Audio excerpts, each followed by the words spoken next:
I've been an artist for a few years now.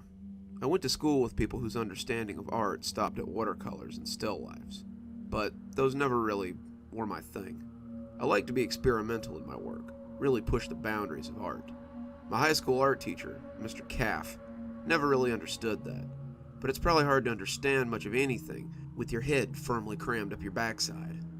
He was one of those types who thought the Renaissance was the birth and death of the artistic expression, and that digital art was tantamount to blasphemy.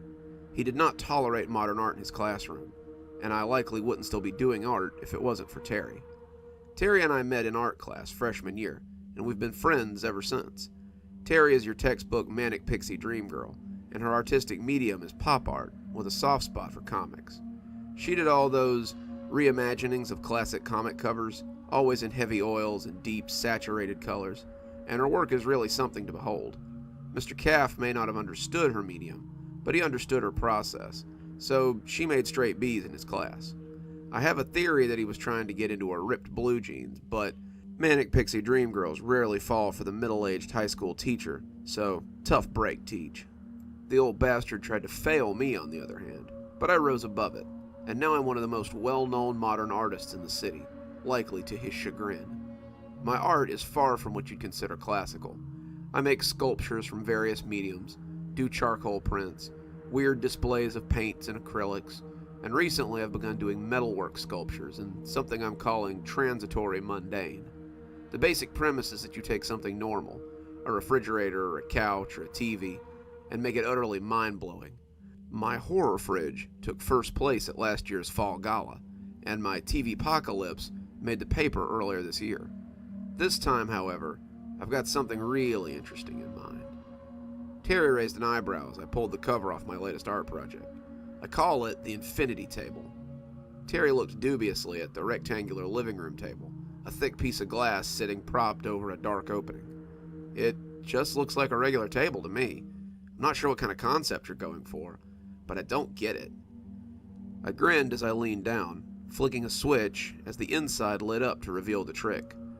Through mirror placement and strategic lighting, the inside of the table resembles nothing so much as a black pit that proceeds downward into infinity. A ladder was installed on the side and seemed to descend down into the pit. The mirror magnified it on and into the void. Terry's jaw dropped open as she oohed appreciatively over the illusion. The rocks on the walls and the crystal lighting, a really nice touch if I do say so myself. That is so cool! It's so simple yet intriguing. Everyone's going to want one after the show next week. But only one of them will get it. I think this may be my greatest art piece yet.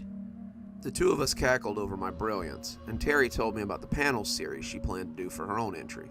Terry had been hard at work on an original comic series, so tired of bringing others' works to life and not getting to work on her own stuff. She was debuting a series of oil paintings from her own personal collection, and she hoped they would drum up some interest for upcoming series. I was listening, really I was, but my eyes kept being drawn back down to that yawning chasm that lay in the center of the table. It was an illusion. I knew it was an illusion. I had made it after all. But I couldn't keep myself from feeling the sightless black eye as it stared at me. It had discomforted me before, the way a scary movie makes you shiver even after it's over, but I always managed to shrug it off. I had created the illusion. I knew it wasn't real, but I could still swear that something lurked within it. I knew it didn't, but it still intrigued me. I was like a bird that knows the bag will trap him, but still wants to know what lies inside. Like a man who knows that the void stares back, but goes right on staring. Hello? Are you even listening to me? I shook myself back and apologized for spacing out. I flipped the light out on the table, and it was once again reduced to a black crater. Even turned off, I still felt like I could feel that inky mass looking at me, and I didn't like the crawling, scrabbling way it seemed to contemplate me. It had never looked at me like this during its creation, and it seemed to have gained a life of its own with its completion. It's cool and all, but I'm kinda glad you turned it off. I looked up as Terry shuddered, and the discomfort was an alien concept on her normally whimsical face. It scares me a little bit. I smiled, but I knew all too well what she meant. That's why Terry was my best friend. It was sometimes like we shared a brain. "How did you even come up with something like this?" she asked, still sounding equal parts terrified and amazed. I started to rattle off something about pure talent or the muse at work, but I honestly couldn't remember how I had thought of it. Had it been in a dream?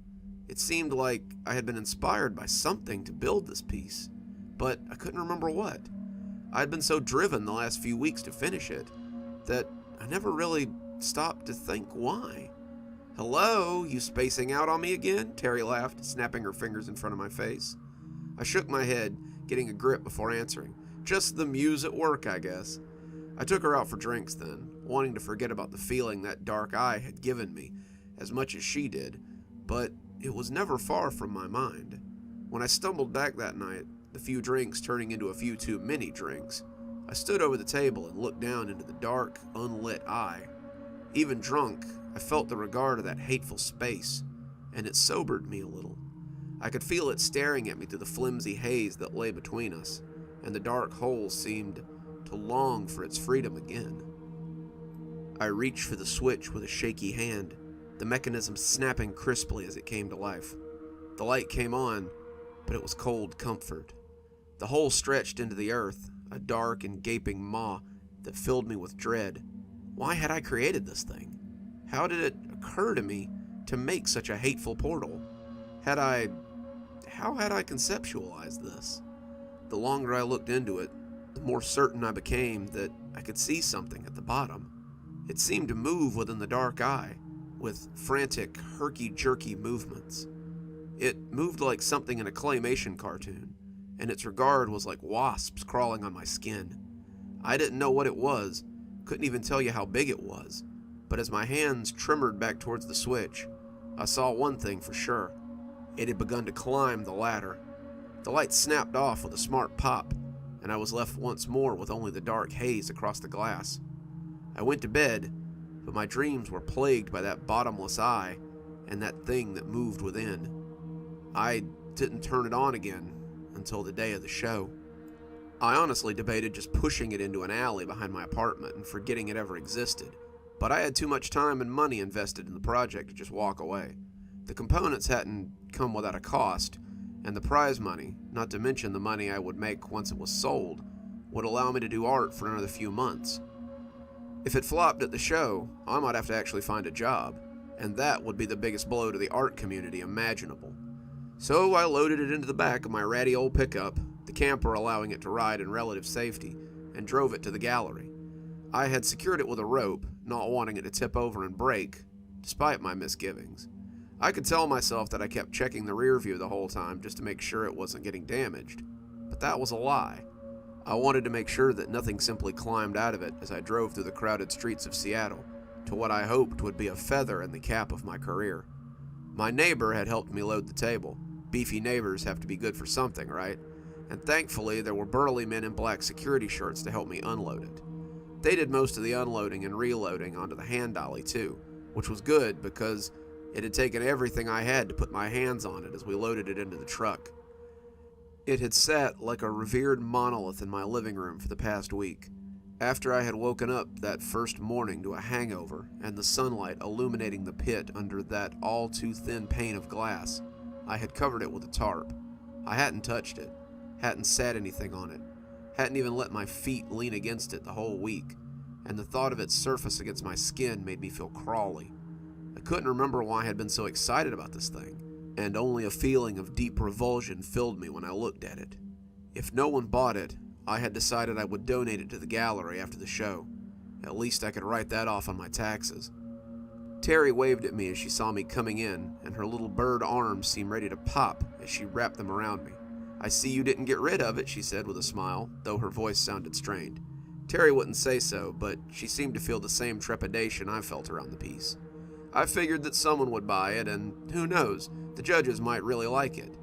She showed me her prints, scenes of dramatic heroes poised for battle, and spiraling cityscapes that oozed adventure, and I made the appropriate noises over them. It was always impressive what she could do with oils and paints, but tonight she had really outdone herself. I gave her another hug, wishing her luck as I pushed my hateful table over to the area that had been designated for me.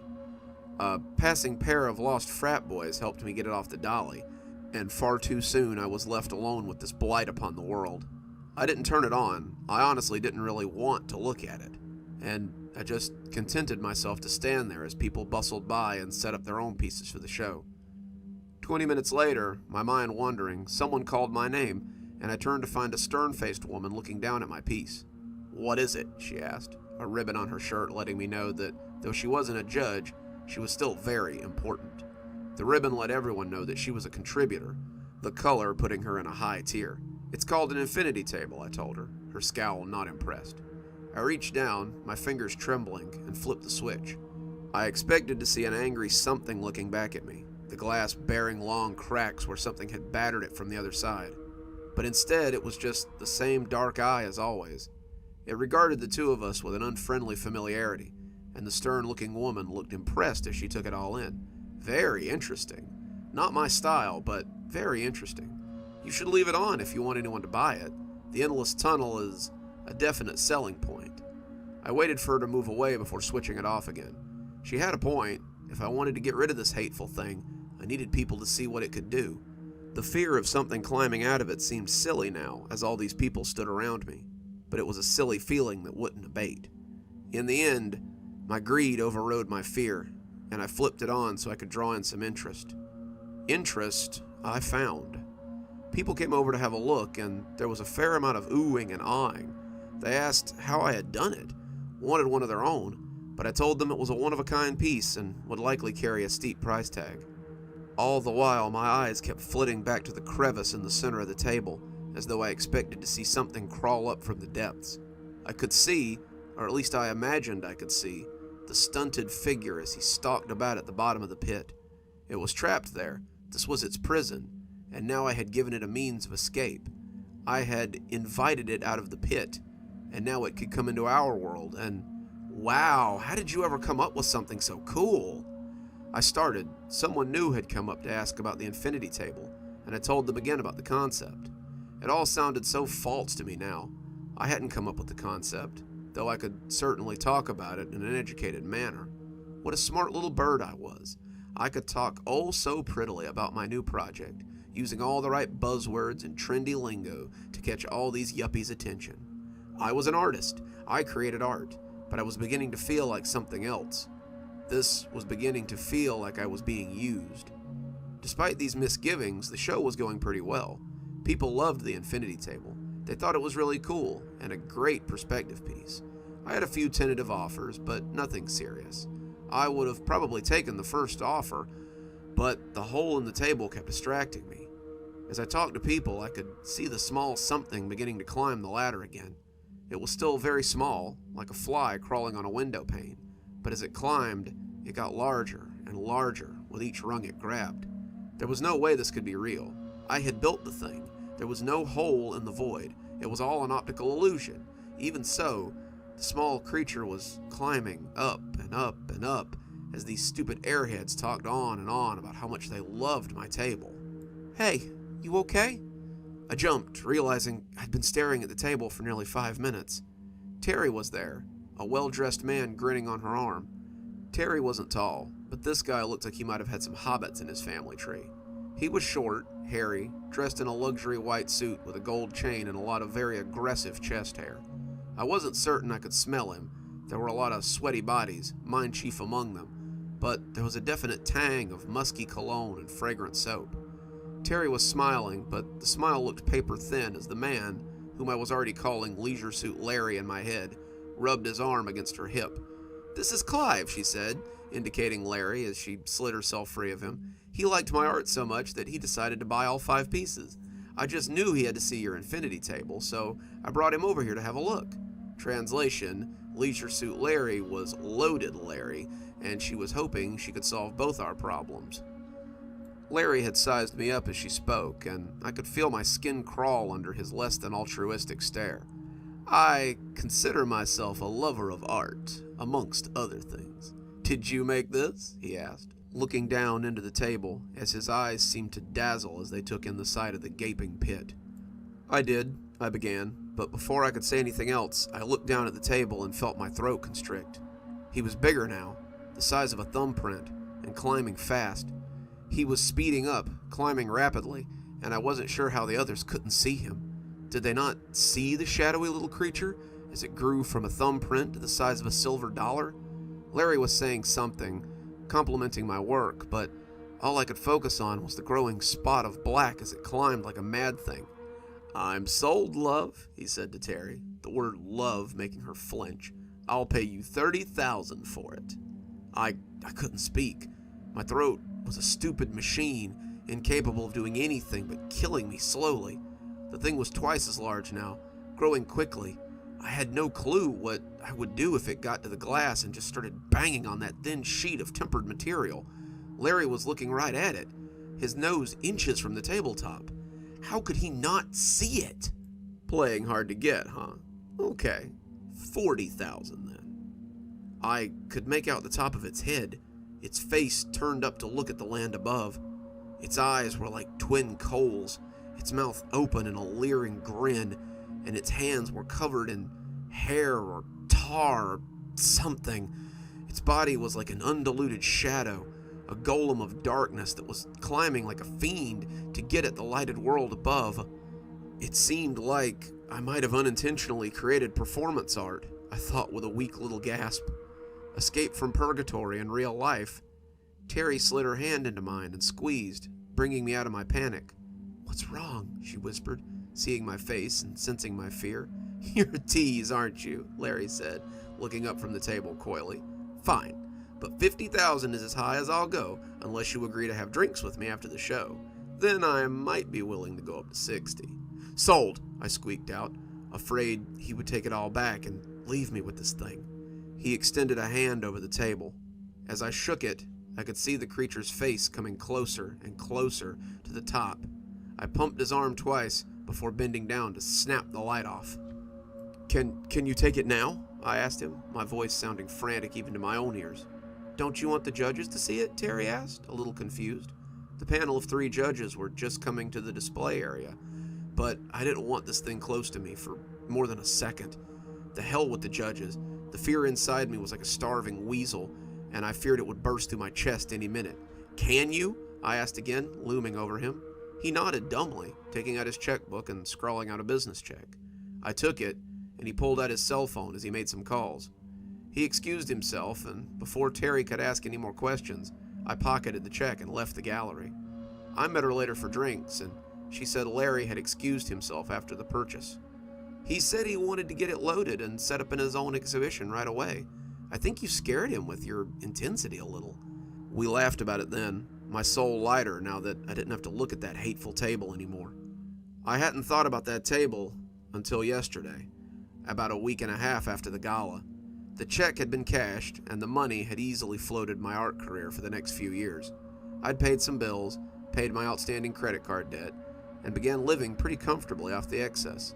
I was sitting on my couch, watching Netflix and eating a bowl of cereal for dinner, when my phone buzzed. It was Terry. She had sent me a news article along with a message telling me that I should watch it. "Your art piece just made the news in New York," she told me, and the lack of emojis and lols made me a little wary. I opened it up to find an article about a murder at the gallery of Clive Foreman. The proprietor, Mr. Foreman, had been found dead in his gallery in Soho Tuesday morning. He appeared to have been drowned, though no water could be found in his lungs or on the ground around him. Doctors say it's as though he simply drowned on the floor of his gallery and was left there. The next picture was of a very familiar table. It had been broken, and the glass lay gaping and jagged like an untreated wound. The article went on to say that the murderer had left a message on the wall in either tar or some kind of oil, and as I scrolled to the next picture, I felt the phone slip out of my numb hand. The message on the wall seemed to glower at me from the floor, and I drew my knees up to my chest as I tried to make myself stop hyperventilating. It read, "Your muse is free. My prison is no more." Good evening, everyone. It's me, Dr. Plague. Thank you so much for joining me for tonight's story. If you're not familiar with the Infinity Table, I definitely suggest you go look it up. It's something to see, and it definitely helped me write this story. I've always been a big fan of optical illusions like that, and there's just something a little unsettling about it if you stare at it for too long. Before we go, let's go ahead and thank our sponsors. Thanks to Leslie Lou Riddle and Janet for being our Spooky Skeleton tier contributors. Thanks to Xaronana for being our Ghostwriter tier contributor. And thanks to Glen Jenkins for being our Ghostreader tier contributor. Thanks everybody, we just couldn't do it without you. If you too would like to support the show, come on down to Patreon. For just $5 a month, you too can have your name read out at the end of every TikTok and every YouTube video I do. Contributors also get their videos a day early, so if any of my patrons are listening to this, they're probably listening to it on Thursday as opposed to Friday. So, what are you waiting for? Come on down to Patreon and join the club. And as always, thanks for stopping by. Dr. Plague, signing off. Have a wonderful evening.